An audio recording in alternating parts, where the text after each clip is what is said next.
Chapter 19 of The Science of Being Great by Wallace D. Wattles. A View of Evolution.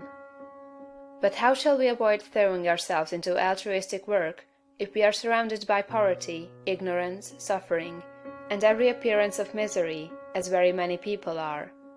Those who live where the withered hand of want is thrust upon them from every side appealingly for aid must find it hard to refrain from continuous giving. Again, there are social and other irregularities, injustices done to the weak, which fire generous souls with an almost irresistible desire to set things right. We want to start a crusade. We feel that the wrongs will never be righted until we give ourselves wholly to the task. In all this, we must fall back upon the point of view. We must remember that this is not a bad world, but a good world in the process of becoming.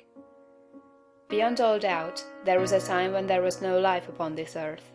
The testimony of geology to the fact that the globe was once a bowl of burning gas and molten rock, clothed about with boiling vapors, is indisputable, and we do not know how life could have existed under such conditions. That seems impossible. Geology tells us that later on a crust formed, the globe cooled and hardened, the vapors condensed and became mist or fell in rain. The cooled surface crumbled into soil, moisture accumulated, ponds and seas were gathered together, and at last somewhere in the water or on the land appeared something that was alive. It is reasonable to suppose that this first life was in single-celled organisms, but behind these cells was the insistent urge of spirit, the great one life seeking expression. And soon organisms, having too much life to express themselves with one cell, had two cells and then many, and still more life was poured into them.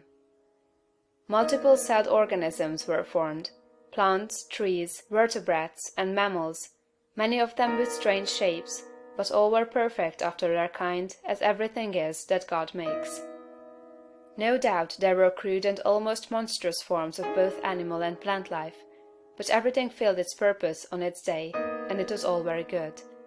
Then another day came, the great day of the evolutionary process, a day when the morning stars sang together and the sons of God shouted for joy to behold the beginning of the end. For man, the object aimed at from the beginning, had appeared upon the scene. An ape-like being, little different from the beasts around him in appearance, but infinitely different capacity for growth and thought. Art and beauty, architecture and song, poetry and music, all these were unrealized possibilities in that ape-man's soul, and for his time and kind he was very good.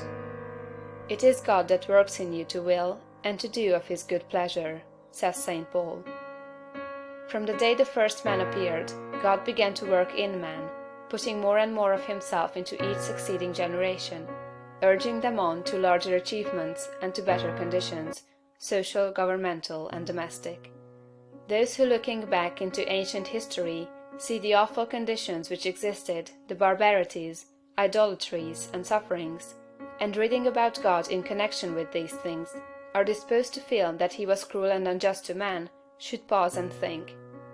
From the ape-man to the coming Christ-man, the race has had to rise.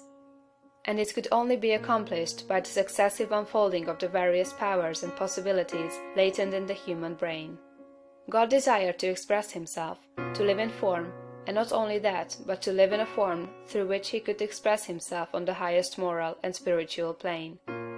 God wanted to evolve a form in which he could live as a God and manifest himself as a God. This was the aim of the evolutionary force. The ages of warfare, bloodshed, suffering, injustice, and cruelty were tempered in many ways with love and justice as time advanced. And this was developing the brain of man to a point where it should be capable of giving full expression to the love and justice of God. The end is not yet.